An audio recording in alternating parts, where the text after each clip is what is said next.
Hey guys, so today's video is about factors. So the definition is on the board. Factors are the numbers that are multiplied to get another number. It's kind of a wonky definition, but basically all it means is that, like, if you're trying to find the factors of a number, like 16, you could just think to yourself what numbers multiply to each other that get us to 16. So this could be 1 and 16, right? Because 1 times 16 gets us to 16. This could be 2 times 8. We also have 4 times 4. And then you can also argue, well, we also have 8 times 2, or something like that. But we kind of already know that 8 times 2 gets us to 16, because we put 2 times 8 gets us to 16. And because of the commutative property, it works out. We don't have to rewrite this, because we already know it works. So all these numbers right here in the columns are all the factors of 16. They're the numbers that go into 16, basically. Okay, we can use 24 as another example. So let's try to find the factors of 24, or the numbers that are multiplied to get to 24. So whenever I try to find factors, I always just write down the number that I'm trying to find the factors of. I make a little line. I make 2 columns, this column and this column, and I just write the factors down in each column. So we always know that 1 and the number are going to multiply to get us to the number, obviously.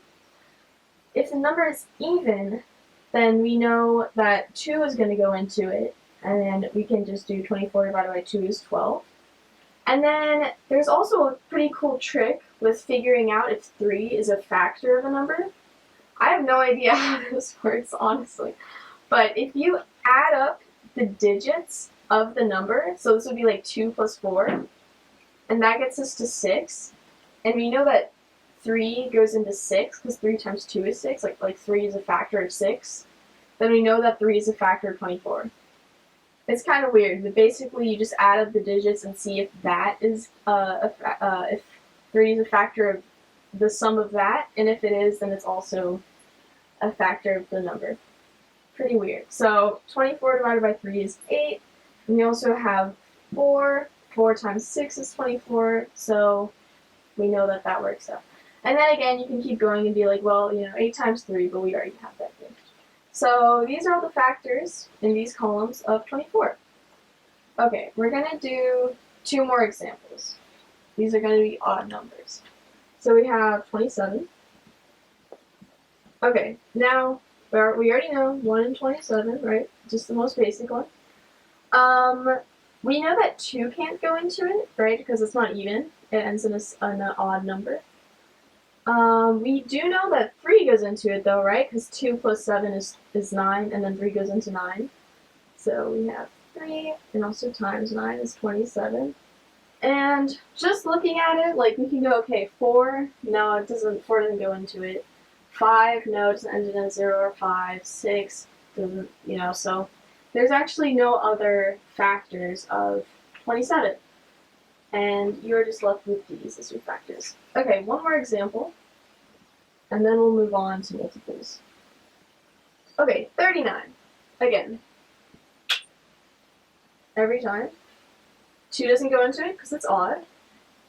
But 3 does go into it because 3 plus 9 is 12, and 3 goes into 12, so 3 goes into 39.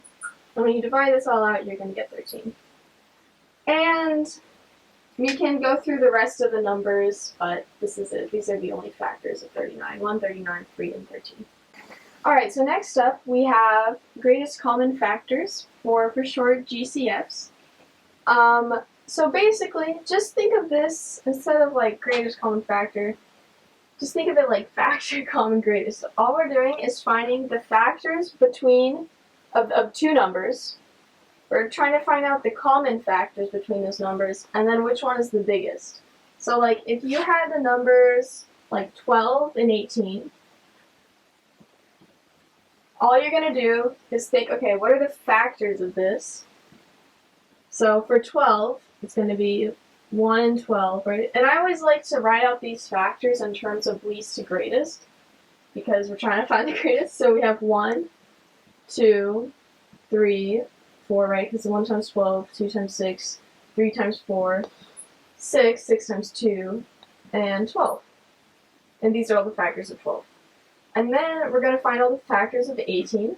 So 1, 2, 3, 6, and then 9, and 18. I don't think I forgot over there. Okay, so now we're just trying to find the common factors between these two things. So we have 1 and 1, 2 and 2 are the same, as are 3 and 3, and then, oh, we have a 6 here and a 6 here, and I don't see any others. So right now we have 1, 2, 3, and 6 that are the same between all these, and then we're just trying to find the biggest one, which is 6. So between 12 and 18, 6 is the greatest common factor, or the GCF. Alright, so here are two more examples. So whenever I'm trying to find the GCF of two numbers, or any amount of numbers, I always write them one on top of the other, and then do the factors going horizontally, so then I can just kind of compare them really easily. So the factors of 9 are going to be 1, because 1 times 9, 3, because 3 times 3, and because it's like 3 times 3, you can write it again if you want, but I wouldn't. And then 9, so 1 times 9, 3 times 3.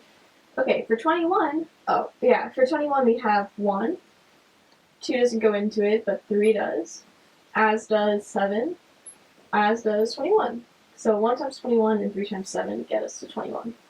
And so now this is a pretty easy way to compare it, right? We have 1s, but then we also obviously have 3s that go into both, and no other numbers. So between 1 and 3, 3 is the greatest one, right? We took our factors, we got the common ones, 1 and 3, and then we took the greatest, which was 3. So 3 is the greatest common factor, or GCF, of 9 and 21.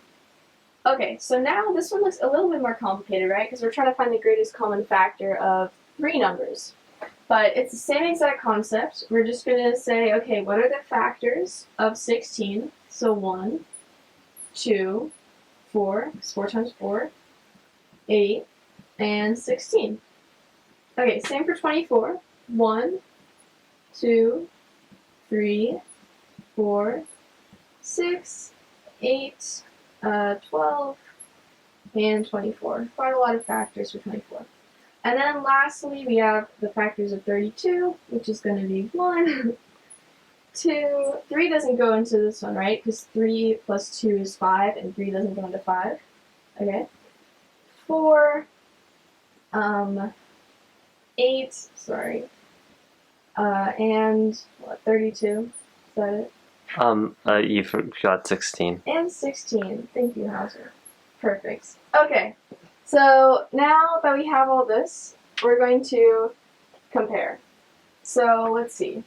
This one's kind of more complicated, right? So you have to compare not only the common ones for all of them, but also the greatest for all of them. So 1 is obviously going to be in common for all of them, as is 2. So let's circle for 2s because we have that in common.